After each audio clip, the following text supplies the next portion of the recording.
Bismillahirrahmanirrahim. Assalamualaikum warahmatullahi wabarakatuh. Waalaikumsalam warahmatullahi Terima kasih kepada Pak Ipul sudah bersedia pada kesempatan kali ini kita akan melakukan supervisi kelas dari Pak Ipul ya. Di mana supervisi ini kita sudah ketahui untuk meningkatkan kemampuan dalam proses belajar mengajar dan pastinya harapan kita adalah berdampak kepada siswa atau murid dalam pemahaman tercapainya tujuan pembelajaran. Pada kesempatan ini Pak Ipul sebelumnya kabarnya sehat kan? Alhamdulillah sehat. Kita rileks saja Pak Ipul dalam kesempatan ini, biasa saja seperti kita diskusi dalam keseharian. Pada kesempatan supervisi kali ini, apa yang ingin Pak Ipul kembangkan atau yang lebih fokus yang akan saya kontrol nanti terkait dengan supervisi ini apa? Baiklah, terima kasih. Untuk nanti ketika saya melakukan pembelajaran di kelas dan Bapak bisa nanti untuk melihat bagaimana ketika saya mengajar, ini saya terfokus kepada bagaimana sih pembelajaran berdiferensiasi tersebut. Di sini saya hanya menggunakan pembelajaran berdiferensiasi proses, kemudian berdiferensiasi konten. Tolong bantuannya nanti bagaimana, bimbingannya nanti bagaimana pembelajaran berdiferensiasi yang harus Proses dan konten ya. Proses dan konten.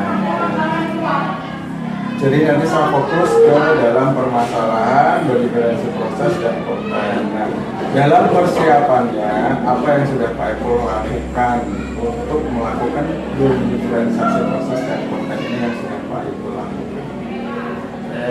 Yang sudah saya lakukan untuk bagaimana menerapkan pembelajaran berdiferensi proses dan konten, saya mencari atau melihat dari referensi yang ada di internet.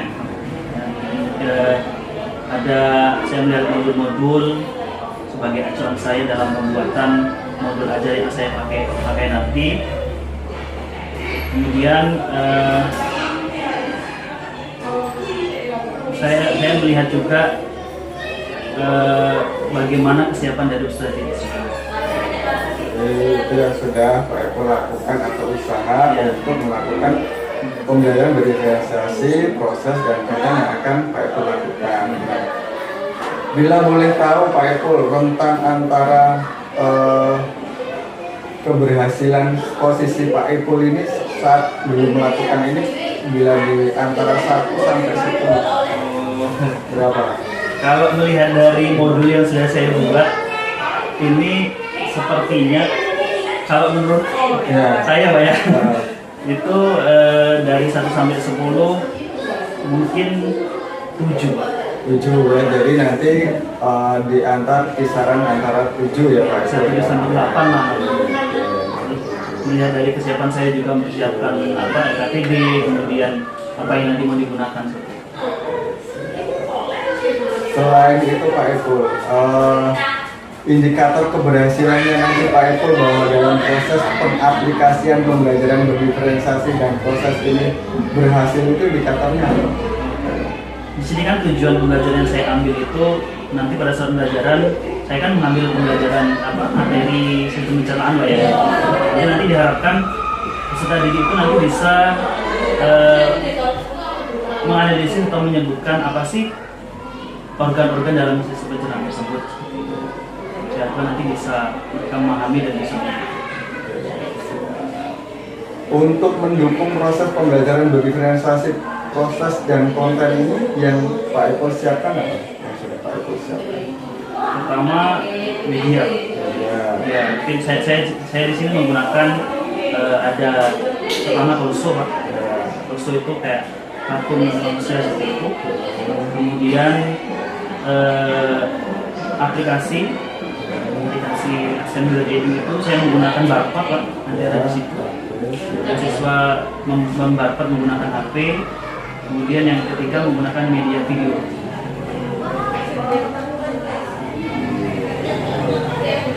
Dari modul yang sudah disiapkan, media dan materinya, artinya Pak Ipul sudah siap untuk mengaplikasikan dalam proses pembelajaran dari organisasi, proses, dan kontennya. Jadi nanti kita fokus ke proses dan konten.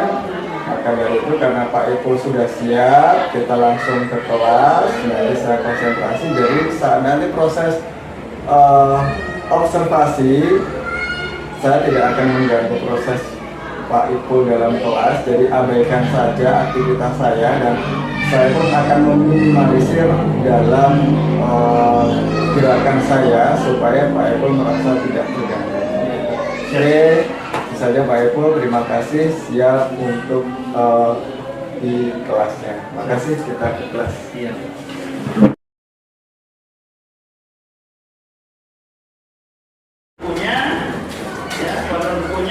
Kemudian dibaca lagi, direview lagi buku yang sudah atau materi yang sudah kita bahas di pertemuan kemarin. Kira-kira apa saja zat yang terkandung di dalam makanan? Ada yang masih ingat? Zat aditif? Zat yang terkandung di dalam makanan apa saja kira-kira? Yo, jadi lagi. Zat manis. Zat warna. Yo. Soalnya namanya sistem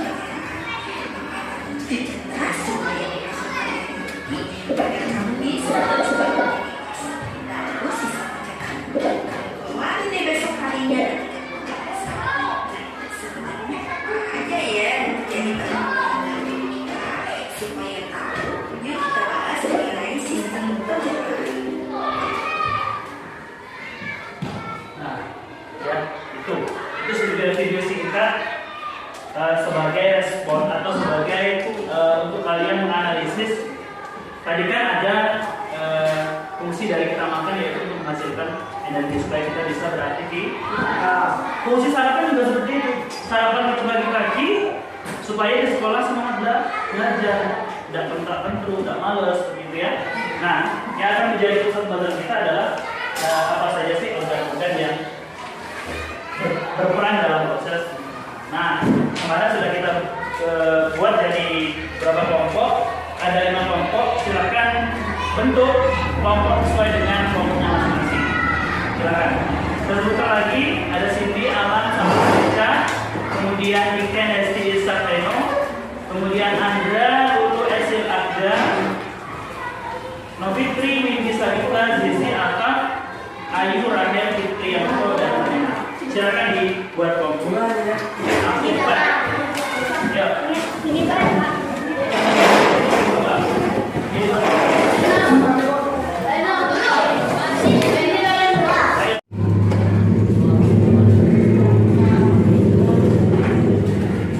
Silakan buka link YouTube ini yang kelompok Safa, kemudian kelompok Iken. Ya.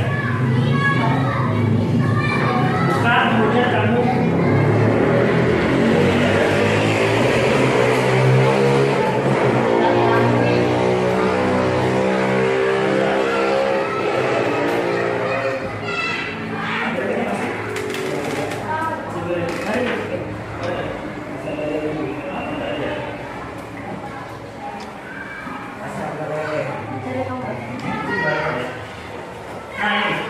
silakan dibuka, terserah mau pilih yang mana.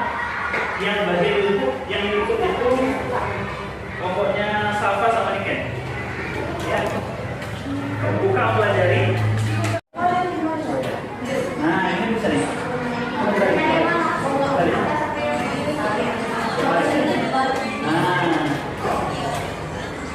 Nah ini kan nih. Ya. Ada yang kayak gini, ada yang begini. Oke. Nah, kamu ada yang lihat dulu.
Sudah.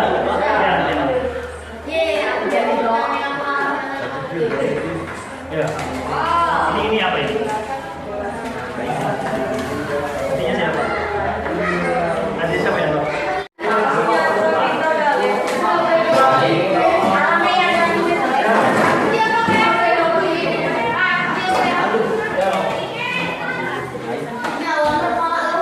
Perkenalkan dulu dari kelompok berapa? Perhatikan ya.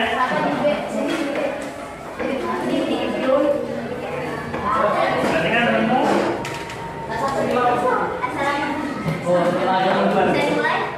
Ya. Assalamualaikum warahmatullahi wabarakatuh. Waalaikumsalam. Selamat pagi semuanya. Pagi. Perkenalkan, kami dari kelompok 4 dan 3. Perkenalkan, nama saya Cindy. Rafa, Eca.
Proses pencernaan, yaitu ada gigi-gigi dikelompokkan menjadi 4 gigi seri, gigi tarik, geraham belakang, dan geraham depan. Kita biasanya menggunakan geraham depan, tapi jika yang keras-keras menggunakan gigi tarik. Nah, di kerongkongan sendiri merupakan saluran perhubungan antara rongga mulut dengan lambung. Silakan sini. Nah,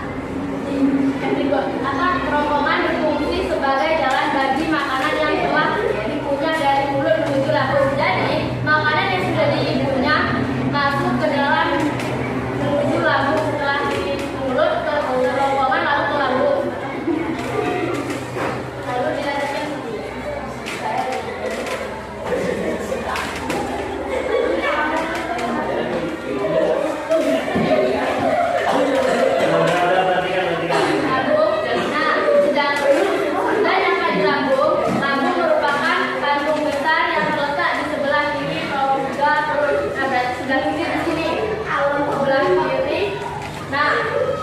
Sebelah kiri perut, sebagai tempat terjadinya sejumlah proses pencernaan. Lambung terdiri dari 3 bagian, yaitu bagian atas kardia, bagian tengah yang membulat fundus, dan bagian bawah pilorus. Nah, kardia berkaitan dengan hati. Nah, jadi lambung ini berdekatan dengan hati. Jadi di sini yang kardia. Bisa dinikmati? Ya, bisa. Lalu untuk yang halus. Coba niket. Ya, baca nih.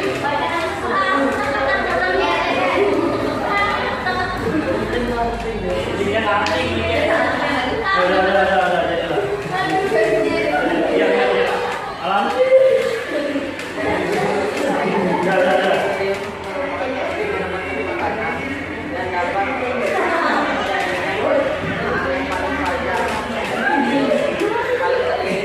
Tiga bagian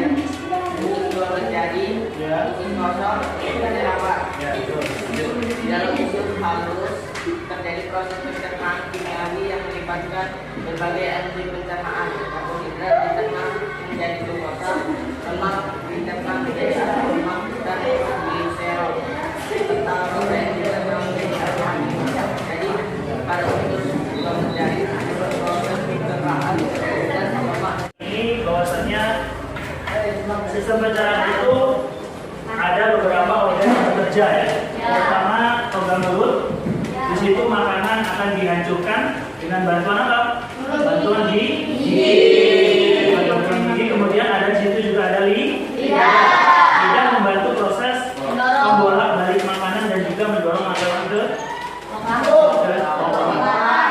Kemudian di organ yang kedua ada kerongkongan, bukan tenggorokan. Kerongkongan, di dalam kerongkongan itu makanan akan didorong, ya, akan didorong oleh otot-otot yang ada di dalam kerongkongan. Yang disebut dengan apa? Ada gerak yang namanya gerak peristaltik. Kemudian setelah kerongkongan masuk ke dalam lambung. Di lambung makanan juga akan dihancurkan lebih halus lagi. Kemudian akan dengan bantuan enzim, ya, entah itu pepsin, enzim dan sebagainya, dia akan dibantu proses penghancuran kembali. Kemudian setelah di dalam lambung akan masuk ke dalam usus halus. Usus halus ada 3, ya, proses pertumbuhan dan sebagainya. Seperti itu ya. Kemudian setelah di usus halus masuk ke dalam usus besar. Di dalam usus besar, sisa-sisa makanan itu yang masih berfungsi akan diserap kembali dan sisa atau ampasnya akan dilakukan proses pembusukan dengan bantuan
sudah melakukan supervisi tadi.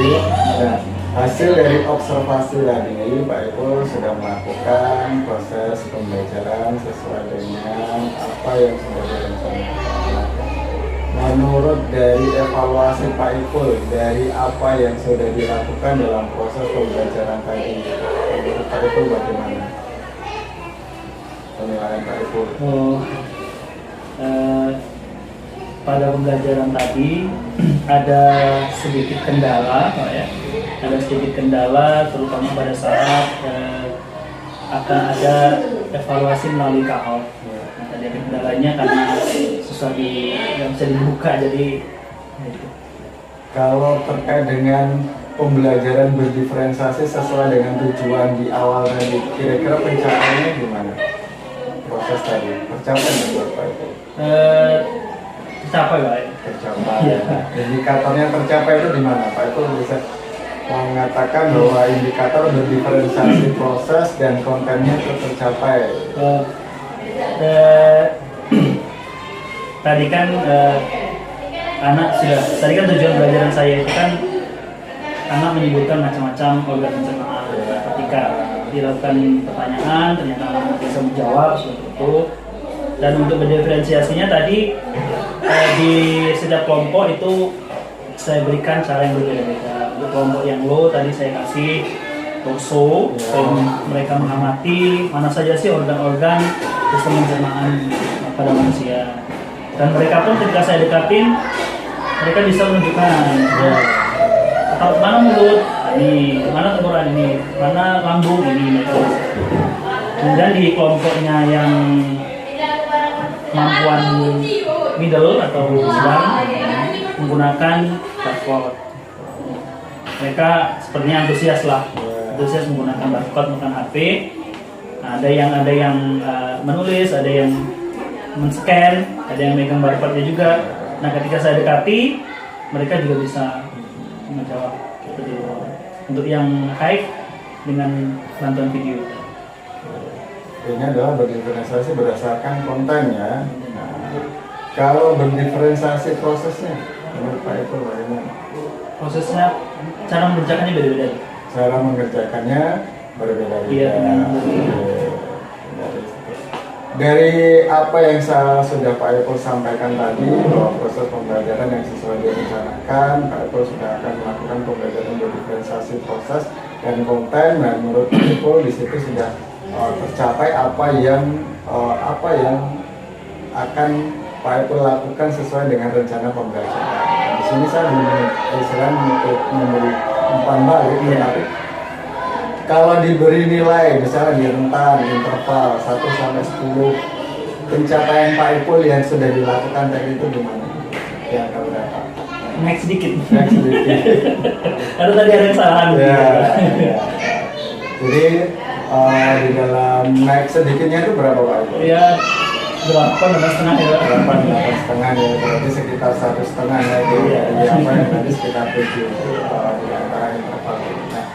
Kalau boleh saya sampaikan dari hasil pengamatan saya tadi, sebenarnya di sini adalah Pak Ipul akan melakukan sebuah pembelajaran berdiferensiasi dan fokus pengamatan saya adalah memang di area pembelajaran berdiferensiasi proses dan kontennya. Ya. Jadi saya fokusnya di situ.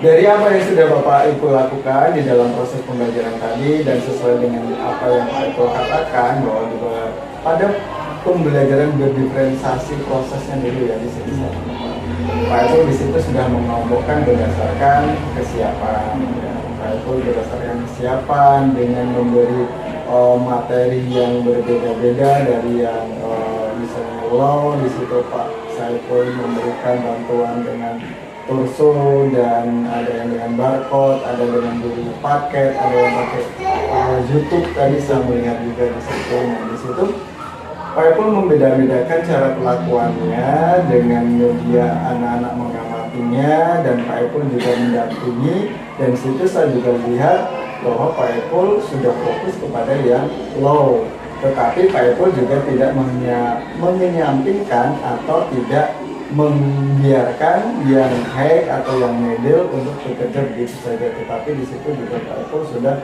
sesekali memantau dan memberi umpan balik, mendeteksi sejauh mana proses pembelajarannya dan bila mana mereka ada pertanyaan Pak Ipul juga sudah langsung merespon. Ini secara pengamatan dari saya, menurut saya dalam pembelajaran diferensiasi sudah berjalan dengan baik. Nah, tetapi dari apa yang sudah saya amati tadi, cuman dalam apa yang dalam pembelajaran diferensiasi proses tadi masih bisa dimaksimalkan lagi seperti itu. Saya melihat di sini terkait dengan teknis, misalnya anak masih kadang-kadang mengalami kesulitan apa terkait dengan akses videonya. Terus tadi ada beberapa anak yang menanyakan apa yang perlu dikerjakan. Mungkin ini sebagai tambahan, kalau seperti ini ada pertanyaan seperti ini, kira-kira Pak Ipul akan melakukan apa kira-kira untuk terkait dengan hal permasalahan seperti ini? Mendekati selain mendekati, kira-kira Pak Ipul ada enggak istilah yang bisa dilakukan Pak Ipul agar Pak Ipul itu atau anak-anak itu tidak saat melakukan proses yang harus dia lakukan, dia itu paham apa yang tahapan-tahapan yang harus dilakukan. Kira-kira supaya anak itu tahu tahapan-tahapan yang perlu dilakukan, apa yang bisa Pak Ipul lakukan? Dijelaskan terlebih dahulu. Dijelaskan bagaimana kerjanya. Ya, cara kerjanya. Selain menjelaskan, Pak Ipul bisa melakukan apa lagi? Mencontohkan. Enggak, supaya anak tadi alurnya, oh ini tahapan belajarnya yang perlu dia lakukan ini. Tadi selain menjelaskan, ada yang bisa Pak Ipul lakukan selain itu, apa kira-kira? Dalam bentuk tertulis, misalnya dalam bentuk tertulis itu bisa apa yang bisa Pak Ipul lakukan supaya anak itu paham, oh ini yang perlu saya lakukan, oh ini yang saya lakukan berikutnya, ini yang saya lakukan setelah ini saya lakukan ini. Apa? Membuat apa Pak Ipul kira-kira? Membuat perintah. Perintah dalam bentuk tertulis. membuat Gitu. prosedur apa yang mereka lakukan dalam bentuk tertulis. Di LK itu bisa. Ya, di LK ada ya. Ada. Nah, tetapi mungkin anak Tidak baca. tidak baca Iya. sehingga dia cenderung dia bertanya. Ada di LK. Ya, berarti kalau seperti ini Pak Ipul harus apa yang perlu dilakukan lagi supaya anak itu memahami benar terkait dengan apa yang ada di LK. Memberitahu bahwasanya di situ sudah ada perintahnya. Nah, berarti Pak Ipul harus membacakan atau memberi instruksi lebih jelas lagi ya seperti itu. Nah, ini yang mungkin perlu yang Pak Ipul lakukan agar lebih maksimal lagi. Yang kedua terkait dengan pembelajaran berdiferensiasi kontennya. Sangat jelas Pak Ipul di situ sudah melakukan berdiferensiasi kontennya. Tidak perlu saya kupas lebih dalam, tetapi saya hanya sekedar menegaskan. Di situ dengan materi Pak Ipul dengan pendampingan kursus, istilahnya media yang memang benar-benar jelas apa yang ada di organ manusia, dan didampingi dengan ada modul di situ. Yang kedua ada berkaitan dengan yang head tadi dengan YouTube dan ada buku teksnya. Nah, di sini pembelajaran berdiferensiasi kontennya memang benar-benar sudah dapat seperti itu. Jadi dari kedua apa yang Pak Ipul ingin maksimalkan di situ, kalau boleh saya bilang Pak Ipul sudah benar tercapai seperti ini. Tetapi dari sini masih bisa ada yang perlu ditingkatkan seperti itu. Nah, dari hasil pengamatan tadi dan apa yang sudah direfleksikan Pak Ipul secara pribadi maupun dari saya, untuk kedepannya apa yang perlu Pak Ipul lakukan? Apa yang ingin Pak Ipul lakukan? Yang pertama meningkatkan kemampuan diri dalam pembelajaran. Yang paling penting itu Ya. Terus memahami lagi bagaimana pembelajaran berorganisasi.